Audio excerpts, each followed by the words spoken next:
우리는 지난 고난주간까지 이 십자가라는 주제를 가지고 우리는 이제는 기념하는 신앙을 넘어서 기준으로 삼는 신앙으로 나아가야 한다. 그래서 우리는 십자가를, 예수 그리스도의 십자가를 기념하는 걸로 만족하면 안 되고 우리도 예수님을 따르기 위해서 자기 십자가를 지고 나아가야 된다라고 말씀을 드렸습니다.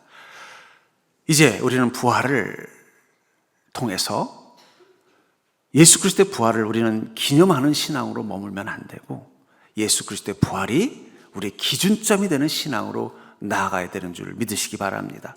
실제로 예수님의 제자들의 삶의 변화를 보면요, 그 기준점이 무엇입니까? 부활하신 예수님을 목격한 것입니다. 부활하신 예수님을 만나고 나서부터 그들의 삶의 태도는 완전히 다른 사람으로 바뀌었어요. 그래서 이 마태, 마가, 누가, 요한복음에 있는 제자들의 모습과 사도행전에서 볼 수 있는 제자들의 모습은 전혀 다른 사람처럼 보일 때가 얼마나 많은지 모릅니다. 그것은 무엇 때문일까요? 그들은 예수님의 부활을 그냥 기념하는 자들이 아니라 예수 그리스도의 부활을 기준점으로 삼는 인생을 살았기 때문입니다. 전 그러면서 여러분들이 이제는 이 부활절을 맞을 때마다 그래, 주님께서 나를 위해서 부활하셨지, 다시 사셨지, 그것을 기념하는 것으로 만족하는 것이 아니라 주께서 부활하신 이 부활의 사건이 내 인생의 어떤 의미인지를 기억하고 예수 그리스도의 부활이 내 인생의 기준점이 되는 그런 믿음으로 사는 자가 되기를 주의 이름으로 축복합니다. 아까도 말한 것처럼 실제로 이 사도들은 예수 그리스도의 부활을 목격하고 그때부터 그들의 삶은 그 부활이 기준점이 되어서 그 부활을 따라서 살아가는 인생으로 변화됐다고 말하고 있는 것입니다. 고린도서 15장 19절부터 22절에 보면 만일 그리스도 안에서 우리가 바라는 것이 다만 이 세상의 삶뿐이면 모든 사람 가운데 우리가 더욱 불쌍한 자이리라. 그러나 이제 그리스도께서 죽은 자 가운데서 다시 살아나사 잠자는 자들의 첫 열매가 되셨도다. 사망이 한 사람으로 말미암았으니 죽은 자의 부활도 한 사람으로 말미암는도다. 아담 안에서 모든 사람이 죽은 것 같이 그리스도 예수 안에서 모든 사람이 삶을 얻으리라. 우리 그리스도인이 되는 그 순간 우리 인생은 부활한 자라는 그 믿음, 예수 그리스도와 함께 부활한 인생이라는 그 믿음이 우리 삶을 바꾸어 놓은 것입니다. 그런데 만약에 그 삶을 바꿔 놓았는데도 우리가 그 기준을 갖지 못하고 산다면은 어쩌면 이 세상의 삶뿐이면 모든 사람 가운데 우리가 더욱 불쌍한 자이리라. 우리 그리스도인이 되는 그 순간, 예수 그리스도의 부활을 목격한 그 순간부터 우리 인생의 방향과 목표가 이 부활이라는 사건을 기준점으로 살아가게 됐을 때, 만약에 내가 여전히 세상 사람들과 똑같은 모습으로 살 것이 아니라 다른 모습으로 살고 있었는데 진짜 부활이 없다면, 진짜 부활한 육신의 삶의 역사가 없다면 우리는 어쩌면 마치 투자를 잘못한 사람처럼 그냥 원금 가지고 있었으면은 그래도 근근히 살 텐데 뭔가 투자해서 내가 큰 성공을 맛보겠다고 투자했는데 오히려 이렇게 사기를 당한 사람처럼 우리는 더 불쌍한 사람이라는 거예요. 저는 우리 그리스도인들은 예수 그리스도의 부활의 사건에 우리 인생을 맡긴 자들입니다. 맡겼기 때문에 그 다음부터 어떻게 돼요? 우리 인생의 삶 속에 이 부활의 신앙이 우리 삶의 기준이 되고 중점이 되어서 살아가는 새로운 삶을 맛보게 되는 거라는 것입니다. 그래서 22절에 아담 안에서 모든 사람이 죽은 것 같이 그리스도 안에서 모든 사람이 삶을 얻으리라. 부활하신 예수님을 만나고 그 부활의 소망을 깨닫게 된 그 순간부터 우리는 새로운 삶을 얻는 자가 되는 것입니다. 전 그런 의미에서 오늘 이 성만찬을 함께하는 이 시간을 통해서 예수 그리스도를 통해서 우리가 새롭게 부활한 인생, 새로운 삶을 살아가는 인생이 무엇인지를 이 부활신앙을 통해서 깨닫는 자가 될 수 있기를 주의 이름으로 축복합니다. 그렇다면 예수 그리스도의 부활이 기념이 아니라 기준이 되는 삶, 우리 안에 부활의 신앙이 되어서 그 부활의 신앙으로 살아가는 삶은 구체적으로 무엇일까요? 저는 그 부활의 신앙이 여러분들의 인생에서 어떤 것을 경험하게 만드는지 여러분들 깨닫는 믿음 되기를 주의 이름으로 축복합니다. 먼저 우리가 부활의 신앙을 가지고 살면요, 영생을 소유한 자의 시간을 경험한다는 거예요. 오늘 지금 이곳에서 영생의 시간을 소유한 자의, 영생의 시간을 소유한 자의 시간을 경험하게 된다는 것입니다. 51절에 보니까 나는 하늘에서 내려온 살아있는 떡이니 사람이 이 떡을 먹으면 영생하리라. 내가 줄 떡은 곧 세상의 생명을 위한 내 살이니라. 이 성만찬의 목적은 뭐예요? 예수 그리스도께서 우리를 위해서 죽으신 것은 마치 밀이, 이 들판에서 자라던 이 밀이 농부에 의해서 베어져서 그것이 곱게 갈아져서 빵으로 만들어지면 그 빵을 먹은 자의 생명을 지켜주는 힘이 되는 것처럼 주님께서 이 십자가의 죽으심과 부활을 통해서 우리에게 이 영생의 삶을 선물로 주셨다라고 말하는 것입니다. 또 54절에는 내 살을 먹고 내 피를 마시는 자는 영생을 가졌고 마지막 날에 내가 그를 다시 살리리니. 예수 그리스도의 부활을 영접하고 목격하고 그 신앙으로 살아가는 그 순간부터 우리는 예수 그리스도의 살과 피를 먹고 마신 자처럼 이제는 그 살과 피가 우리 안에 영생을 주고 다시 부활할 수 있는 인생으로 만들어 주신다는 거예요. 그렇다면 그 인생은 어떻게 달라질까요? 제가 얼마 전에 본 영화 중에 이 패신저스라는 영화가 TV에서 나오더라고요. 뭐 이걸 보신 분도 있고 안 보신 분들도 있을 것 같아요. 그렇게 유명한 영화는 아닌 것 같아요. 근데 저는 그 메시지가 의미가 있어서 보았습니다. 내용은 이런 것입니다. 먼 미래에 이 지구와 비슷한 더 살기 좋은 조건을 가진 그런 이제 식민별을 향해서 이제 한 5천 명이나 되는 사람들이 이주를 하는 거예요.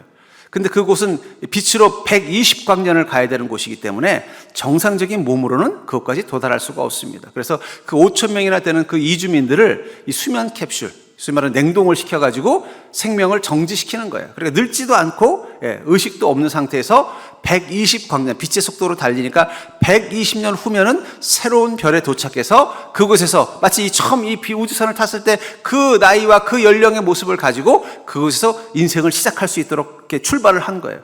근데 한 90년이니까 한 30년 정도 지난 뒤에 갑자기 그 5천 명 중에 한 명의 수면 캡슐이 고장이 납니다. 그리고 한 사람이 중간에 잠에서 깨어버린 거예요. 당황한 그는 다시 그 수면 캡슐에 들어가서 이 120년 후에 도착할 그 별에서 깨어나게 하려고 했는데 하필이면 그가 잠자던 수면 캡슐이 고장이 나서 그는 다시 냉동인간으로 들어갈 수 없게 된 상황이에요. 앞으로도 90년을 더 가야 돼요. 그럼 그 사람은 어떻게 되겠어요? 도착하기 전에 이미 늙어서 죽는 거예요. 그 절망적인 상황 가운데서 그는 그 우주선 안에서 나머지 90년을 어떻게 살 것인가를 이제 고민하면서 갈등하면서 또 심지어는 자기 혼자가 너무 외로우니까는 한 여인을 또 의도적으로 깨워가지고 그렇게 해서 가서 드디어 목적지에 도착을 했어요. 그리고는요, 나머지 이 4,998명이 그 수면 캡슐에서 깨어나서 그 새로운 별에 도착하면서 이야기는 끝나는 장면을 보면서 우리가 그런 존재가 아닐까 하는 생각이 들어요. 이 패신저스라는 말이 영어로 지나가는 사람들이라는 거예요. 여러분들, 우리는 지나가는 사람들입니다. 어디를 향해서요? 주께서 우리를 부활케 하실 그 새하늘과 새 땅에서 깨어나기 위해서 지금 잠시 인생의 수면 캡슐 안에 있는 존재와 같다라는 거예요. 근데 인생의 수면 캡슐 안에 있을 때 우리의 목적은 뭐예요? 지금이 아니라는 거예요. 그것은 저 새하늘과 새 땅에서 영생의 삶을 사는 것이 중요하기 때문입니다. 근데 세상은 어떻습니까? 어쩌면 중간에 그 수면 캡슐에서 깨어났던 그 주인공과 같지 않냐는 거예요. 자신이 원했던 게 아니에요. 자기는 이 어둡고 깜깜한 이 우주선에서 자기의 꿈인 그 새로운 별에서 새로운 인생을 살아간 것이 아니라 이 어두컴컴한 우주에서 자기 인생의 모든 시간을 다 써야만 되는 운명이에요.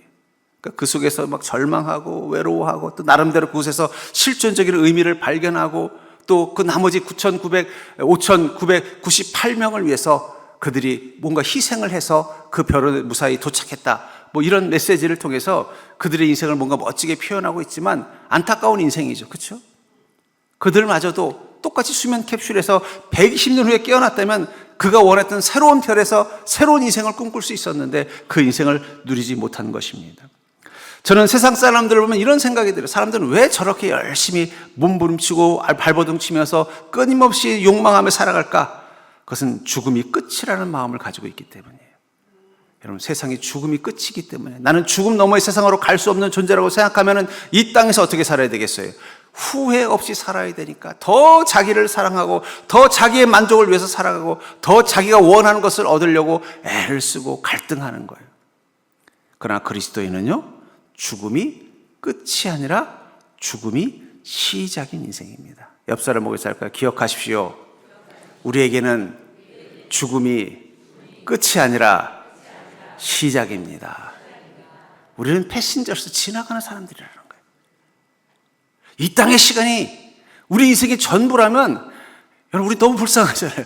이 좋은 날씨에 잘 나가서 뭐 캠핑을 하든지 어디 좋은 공원에 가서 놀든지 뭐 어차피 내 인생 한 번인데 뭐 달러빚을 내서라도 해외여행도 가든지, 늙어서 힘들면 여행도 못 하는데 그냥 뭐 빚 내서라도 가든지. 근데 중요한 건 우리는 패신저스. 죽음이 인생의 시작이라는 것을 알기 때문에 오늘 어떻게 하는 거예요? 내가 오늘 이곳에서 그 죽음의 인생의 시작인 그 지점까지 가기 위해서 내가 어떻게 살아야 되는가를 고민하면서 주님 안에서 그 삶의 답을 찾으려고 애를 쓰는 것입니다.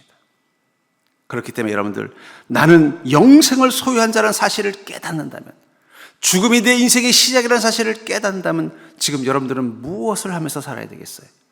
이 국제 올림픽, 국제 마라톤 대회를 하면은요, 유명한 또 이 국가대표 선수들만 뛰는 게 아니라 아마추어들도 신청을 합니다.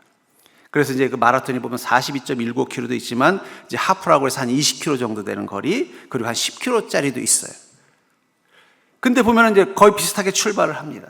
그럼 처음 출발할 때 보면요, 전혀 마라톤 선수도 아니고 별로 이렇게 뭐 대단한 어떤 경력도 없는 사람이 맨 앞에서 막 열심히 막 뛰어갈 때가 있어요. 정작 이번 마라톤에서 우승 후보인 사람은 뒤에서 천천히 오는데 그 사람은 무슨 100m 달리기 같이 열심히 뛰는 겁니다. 왜 그럴 것 같아요? 나는 어차피 10km만 뛰면 되기 때문이에요. 그러나 42.19km를 뛰어야 되는 사람은 어떻게 되겠어요? 자기 페이스에 맞게 뛰는 거예요. 처음 10km까지는요, 야, 저 사람 처음 보는 사람인데 어떻게 저렇게 잘 달려? 맨 앞에서, 아니, 올해 이 마라톤 우승 후보인 저 사람은 아직도 뒤에 있는데 이 사람은 혼자 어쩌면 이렇게 멋지게 달릴 수 있어? 근데 중요한 건 그 10km가 지나면 어떻게 돼요? 저도 한 10km까지는 뭐 세계적인 마라토너 앞에서 뛸 자신이 있는 것 같아요. 근데 10km가 딱 지나면요, 불가능한 거예요. 근데 그 사람은 어떻게 돼요? 10km까지만 뛰어야 되기 때문에 그냥 막 뛰는 거예요. 그러나 이 마라토너는요, 42.19km를 뛰는 이 마라토너는요, 자기 페이스 조절을 해야 돼요. 만약에 거기서 뭐야, 누가 내 앞을 달려가네, 난 그 용납 못하지 하고 그 10km 뛰는 사람하고 똑같은 페이스로 뛰면 어떻게 될까요? 자존심은 지키겠지만 완주를 못할 수도 있어요. 오버페이스를 했기 때문에. 마라토너는 늘 구간마다 내가 적절한 시간만큼 뛰고 있는지를 체크하면서 뛰는 거지, 그냥 뛰는 게 아니에요. 옆 사람 빨리 뛴다고 그냥 뛰는 게 아니에요. 왜냐하면 끝까지 완주하려면은 내가 힘을 안배야 되고 체력을 안배야 되고 그걸 알고 있기 때문이라는 거예요. 우리는 영생의 시간을 살아야 되는 자들입니다. 세상 사람들은 10km 뛰기 위해서 전력 질주하는 거예요. 죽음이 끝이라고 생각하기 때문에 지금 시간에 전력 질주하고 있지만 우리에게 전력 질주는 그게 아니라는 거예요. 영생의 시간까지 무사히 도착하기 위해서 지금 내 인생의 안배를 하는 것, 그게 바로 믿음의 삶인지도 몰라요. 그렇다면 사랑하는 성도님들, 여러분들이 하루하루를 다 한번 돌아보십시오. 나는 죽음이 끝이라고 생각하며 살고 있는가? 죽음이 시작이라고 생각하는 이 패신저스인가? 그것을 위해서 나는 어떻게 내 인생과 내 시간과 내 삶의 목표를 안배하고 있는가? 마음으로는 10km 뛰는 사람이 앞질러 가면, 야, 저 사람은 저렇게 잘 사는데 난 왜 이러고 있어? 그 사람은 죽음이 끝이라고 생각하니까 10km만 뛰면 된다고 생각하니까 수단 방법 가리지 않고 악착같이 사는 거고요.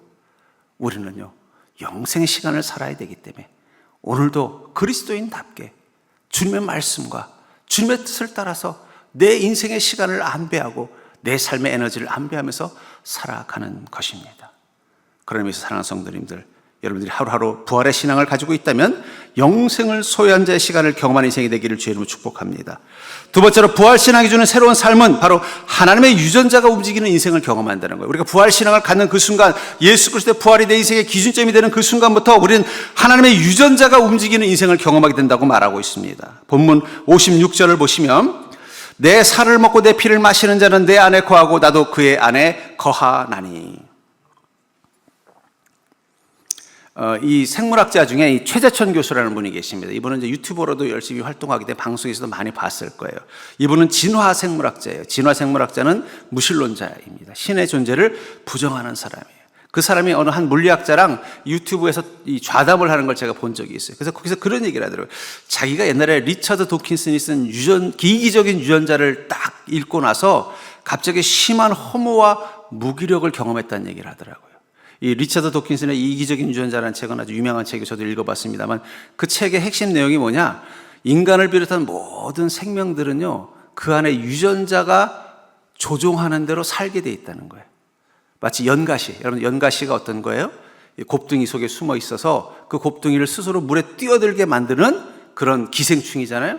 그러니까 곱둥이는 자기가 물로 뛰어드는 게 뭔가 자기 의지라고 생각하지만 뒤에서 누가 조종하는 거예요? 그 기생충인 연가시가 조종하는 것처럼 우리 안에 이기적인 유전자가 우리를 이렇게 살게 만든다는 거예요. 뭐 적자생존, 약육강식, 뭐 이런 생존과 번성을 위해서만 살도록 우리를 조종한다라고 말하고 있는 거예요. 그래서 그 사실을 알고 났더니, 그 사실을 인정하고 났더니, 그럼 내가 뭐하러 이렇게 열심히 살고 뭔가 이렇게 의미 있게 뭐하러 살려고 해요. 어차피 내 유전자가 나를 조종하는 대로 살아가는 그냥 기생충에 감염된 곤충 같은 존재라면 뭘 내가 이렇게 안달하며 사나 싶어서 심한 허무와 무기력에 빠졌대요. 현대인의 심각한 허무주의와 이 무기력의 근원은요, 과학적 사고가 만들어낸 폐해입니다. 왜냐하면 인생을 물질로만 바라보면요, 뭐 이렇게 열심히 우리가 의미 있게 살려고 그래요. 물리학적으로는요, 모든 존재는 영생합니다. 왜냐하면 어차피 여러분들이 죽으면 뭘로 변해요? 사라지는 게 아니라 흙으로, 흙의 원자로 분해가 될 거 아니에요. 그러니까 사실은 물리학적으로는 모든 게 다 영생하는 겁니다. 그러나 그것을 우리는 영생이라고 생각하지 않죠. 우리 과학적인 사고에, 우리는 과학적인 사고를 해야 되는 시대. 그러나 그게 가치관이 되면 우리는 그 속에서 어떻게 돼요? 허무와 무기력에 빠진다는 거예요. 근데 제가 이 책을 가만히 읽다가 문득 그 생각이 들었어요. 만약에 예수님께서 책을 한 권 쓰신다면 책 제목을 뭐라고 쓰실까? 아마 이렇게 쓰셨을 것 같아요. 거룩한 유전자. 아니다. 너희 안에는 이기적인 유전자만 있는 게 아니야. 죄와 욕망과 생존의 본능을 따라서 그 힘에 이끌려서 사는 존재가 아니라 거룩한 유전자, 하나님의 DNA가 너의 삶을, 저 영생의 삶을 향해 나갈 수 있도록, 하나님 보시기에 숭고한 삶을 살 수 있도록 만들어주는 힘을 가진 거룩한 유전자를 가지고 있다고 주님 말씀하실 거예요. 그래서 그 거룩한 유전자를 가진 자들은 어떻게 돼요? 믿음과 소망과 사랑의 힘이 이끄는 대로 살아가는 존재가 되는 것입니다. 전 그런 의미에서 우리는 예수 그리스도를 구주로 영접하고 부활의 신앙을 갖는 그 순간부터 오늘 아까 읽었던 그 56절처럼 내 살을 먹고 내 피를 마시는 자는 내 안에 거하고 나도 그 안에 거하나니, 거룩한 유전자가 우리 안에 있음을 깨닫고 그 유전자가 이기적인 죄로 인하여 타락한 그 유전자가 아니라 하나님의 그 거룩한 유전자가 우리를 이끄는 인생을 살게 되는 줄 믿으시기 바랍니다.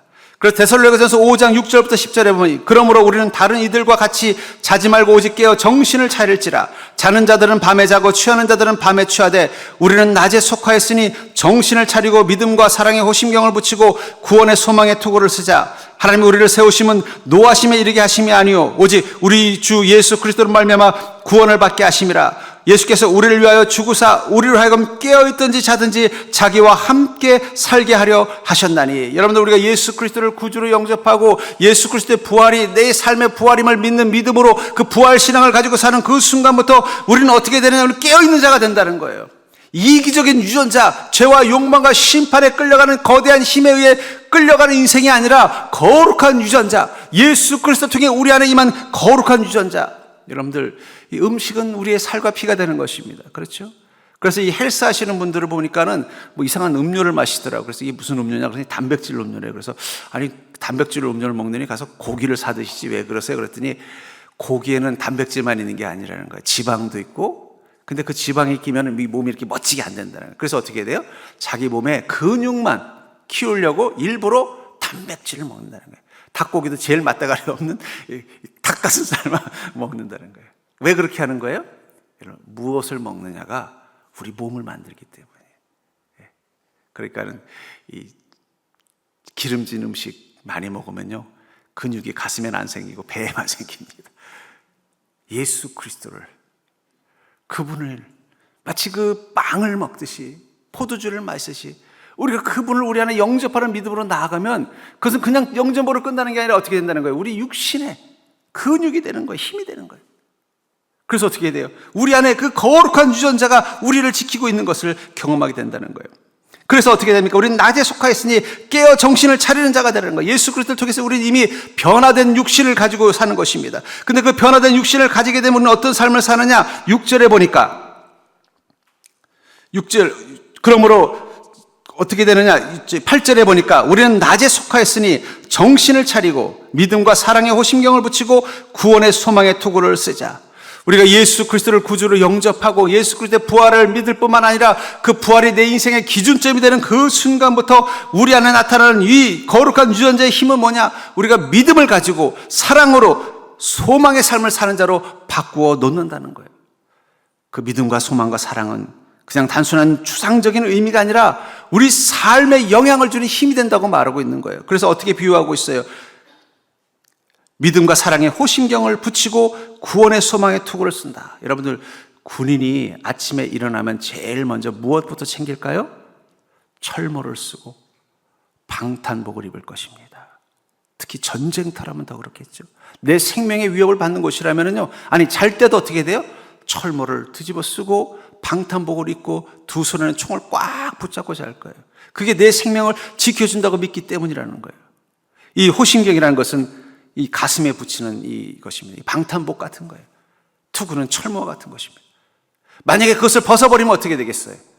적의 총알이나 화살이 날라와서 나를 죽여도 나를 지킬 수 없는 거예요. 믿음과 소망과 사랑을 왜 철모와 방탄복에 비유했을까요? 그게 우리를 살리는 능력이 되는 것입니다. 여러분, 그리스도인으로 산다는 것, 그것은 이 땅 가운데 영생의 삶을 살 수 있도록 주께서 은혜를 베푸신 인생으로 사는 그 순간 믿음과 소망과 사랑은 그냥 단순히 추상적인 게 아니라 내 삶을 지키고 내가 반드시 갖춰야 되는 내 인생의 가장 중요한 능력이 된다는 거예요. 그것을 이 비유를 통해서 믿음과 사랑의 호심경을 붙이고 구원의 소망의 투구를 쓰라는 말 속에 있는 것입니다. 그렇게 되는 그 순간 우리는 예수께서 우리를 위하여 죽으사 우리로 하여금 깨어있든지 자든지 자기와 함께 살게 하려 하심이라. 주님께서는 왜 우리를 위하여 죽으셨다는 거예요? 우리를 다시 살리셔서 주님과 함께 사는 하나가 되는 인생을 살도록 하게 하시기 위해서라는 거예요. 그러니까 여러분, 성령님께서 우리 안에 오시는 그 순간 성령님은 어디 계실까요? 굳이 성령님이 어떤 한 물질의 공간에 거하신다면 아마 여러분들의 유전자 속에 거하실 것 같아요. 그곳에서 어떻게 해요? 더 이상 죄와 욕망을 따라 사는 이기적인 유전자의 지배를 받고 사는 게 아니라 거룩한 유전자, 성령님의 인도하심과 역사하심과 계획이 우리 육신과 우리의 마음과 우리의 영혼을 이끄시고 인도하시는 것을 경험하는 것입니다. 여러분, 부활신앙을 가진 사람은 더 이상 이기적인 유전자의 지배를 받지 않아요. 거룩한 유전자가 우리를 이끌어 가시는 거예요. 그 거룩한 유전자는 우리를 어떻게 이끌어가요? 믿음과 소망과 사랑의 삶을 살아갈 수 있는 인생으로 만드는 것입니다. 그것을 위해서 우리는 다시 한번 예수 그리스도의 부활의 신앙, 예수 그리스도를 믿는 그 부활의 믿음, 예수 그리스도와 함께 부활할 것을 믿는 믿음을 회복하는 자가 될 수 있기를 주의 이름으로 축원합니다. 세 번째로, 부활 신앙이 주는 새로운 삶은 바로 예수 그리스도로 말미암아 사는 것을 경험한다는 거예요. 우리가 예수 그리스도의 부활을 목격하고 나도 부활의 신앙으로 살기로 결정하는 그 순간부터 우리는 예수 그리스도로 말미암아 사는 것을 경험하게 된다고 말하고 있습니다. 본문 57절에 보니까 살아계신 아버지께서 나를 보내시며 내가 아버지로 말미암아 사는 것 같이 나를 먹는 그 사람도 나로 말미암아 살리라. 여기 보니까 예수님께서 이 땅 가운데 오셔서 살았던 삶을 뭐라고 말씀하고 있냐면 내가 아버지로 말미암아 살았다. 여러분, 예수님께서 이 땅 가운데서 행하신 모든 일들의 그 근원 속에는 하나님으로 말미암아 사는 삶이었다는 것입니다. 이것을 공동 번역은 이렇게 번역하고 있어요.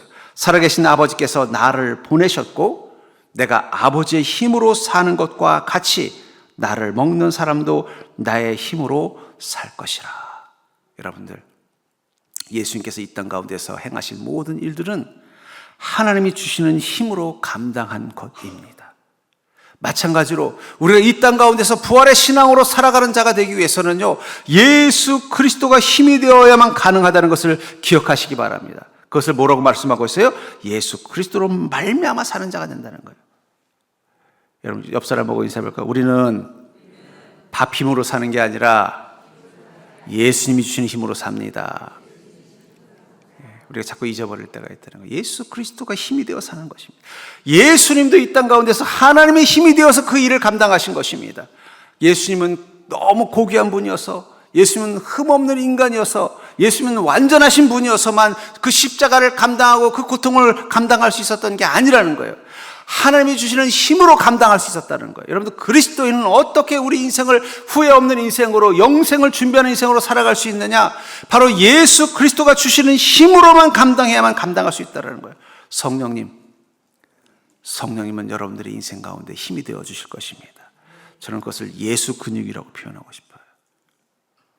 이 운동선수들마다 자기가 가지고 있는 근육을 사용하는 법이 달라요. 그래서 자기 종목에 맞는 필요한 근육을 집중적으로 키웁니다. 예를 들면 축구 선수들은 어디 근육을 많이 키울까요? 주로 다리, 하체 근육을 많이 키워요. 왜냐하면 빨리 뛰고 공을 힘껏 차야 되기 때문에. 오히려 축구 선수가 상체가 너무 발달하면 어떻게 될까요? 한번 생각해 보세요. 손흥민 선수가 상체가 어디 저기 강호동 씨나 이런 사람처럼 이러면 이게 뛰는 폼이 이게 축구 선수 폼이 안 되잖아요. 그러니까 축구 선수들은 상체들은 다 어떻게 돼요? 뭔가 날씬하잖아요. 왜 그게 가능하냐? 그 선수들은 훈련받고 트레이닝할 때 하체 근육 중심으로 하체의 근육을 키우는 데 목적을 두고 있다는 거예요. 왜냐하면 그게 있어야 자기가 축구 선수로서 최고의 플레이어가 될 수 있기 때문이에요. 또 반대로 상체 근육을 많이 쓰는 운동이 있겠죠. 역도 선수 이런 선수들은요, 또 그 힘을 감당할 수 있도록 상체 근육을 강화하는, 모든 근육을 다 쓰는 게 아니에요. 오히려 이런 얘기를 하더라고요. 그 운동에 적합하지 않은 근육을 키우면 오히려 성적이 떨어진다는 거예요. 그래서 일부러 근육을 선택적으로 강화한대요. 내가 축구 선수라면 그 축구에 적합한 근육은 강화하고, 오히려 방해가 될 수 있는 근육은 어떻게 해요? 강화시키지 않는 거예요. 그런 운동은 안 한다는 거예요. 저는 그걸 보면서 깨달았습니다. 우리가 이 땅 가운데 부활의 신앙을 가지고 살려면은 우리 마음과 우리 삶 속에 근육이 있다면, 마음에도 근육이 있잖아요. 어떤 근육을 키워야 될까요? 그건 예수 근육입니다. 주님을 닮아서 살아갈 수 있는 근육. 그 근육을 가지고 사는 자가 되기 위해서는요, 우리가 말씀과 믿음을 통해서 하나님으로 힘입어 살 수 있는 근육을 만드는 거예요.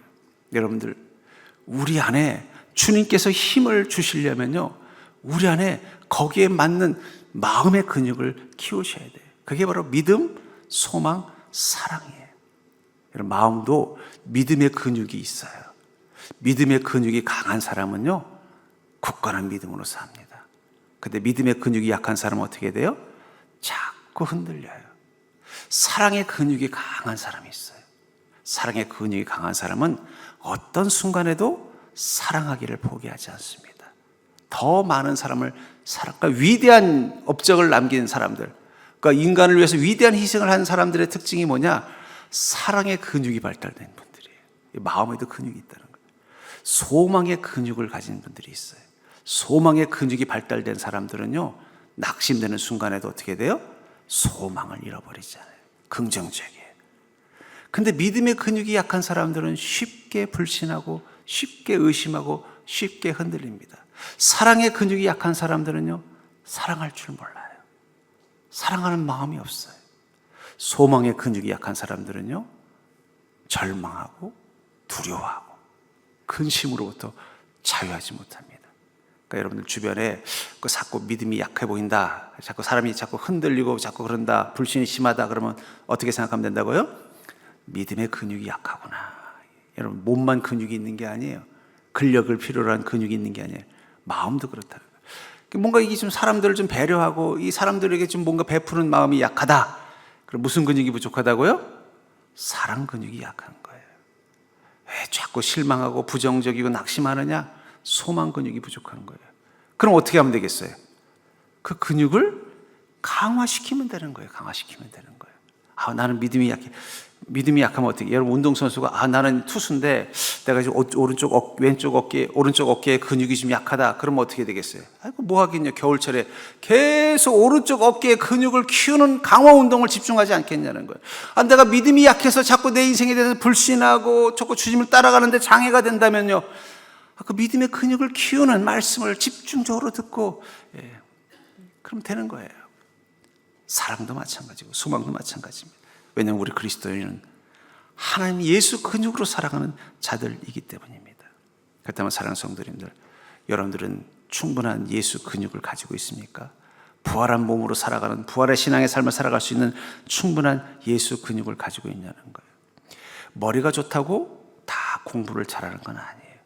머리가 좋아도 집중력, 또 그것을 끝까지 견뎌낼 수 있는 체력이라는 근력이 있어야 좋은 머리가 좋은 성적으로 이어지는 거예요. 하나님께서 우리를 부활할 수 있는 복된 몸으로 바꾸어 주셨어도 우리가 예수 근육을 온전히 갖고 있지 못하면요, 그 믿음과 소망과 사랑의 삶을 살아갈 수 없는 것입니다.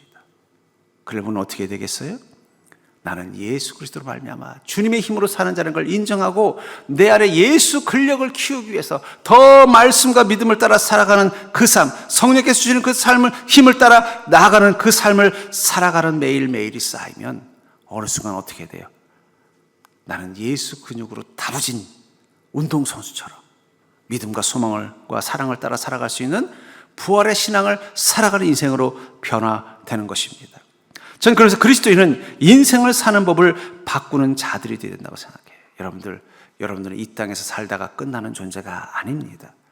이 땅을 살다가 끝나는 존재가 아니라 주께서 부활해서 영생의 삶을 살 수 있도록 만들어준 존재입니다. 그리고 그 시간은 앞으로 올 게 아니에요. 지금 이미 여러분들은 예수 그리스도의 부활을 목격한 믿음을 가진 여러분들은 지금부터 여러분들의 육신의 삶을 부활의 신앙으로 바꿀 수 있음을 믿으시기 바랍니다. 근데 왜 안 되냐고, 뭐가 없어서 그렇다고요? 예수 근육이 없어서 그런 거예요. 어린아이가 지나가다가 유명한 야구선수가, 야, 너 보니까는 몸이 야구하기 참 좋은 몸인데 너 야구 좀 해봐라. 그러면 몸을 타고났어도 어떻게 돼요? 가서 야구에 좋은 몸을 만들기 위해서 끊임없이 훈련과 운동을 해서 근육을 만들어야 되는 것처럼 주님께서는 이미 우리가 부활의 신앙으로 이 땅을 살아갈 수 있도록 이미 우리의 유전자조차도 바꿔놓으셨다는 거예요. 지금부터 우리에게 필요한 건 예수 근육을 키우는 것입니다. 믿음과 소망과 사랑의 근력을 만드는 거예요. 그럼 어떻게 돼요? 주님의 부활이 이미 내 삶 가운데 임했음을 보게 될 줄 믿습니다.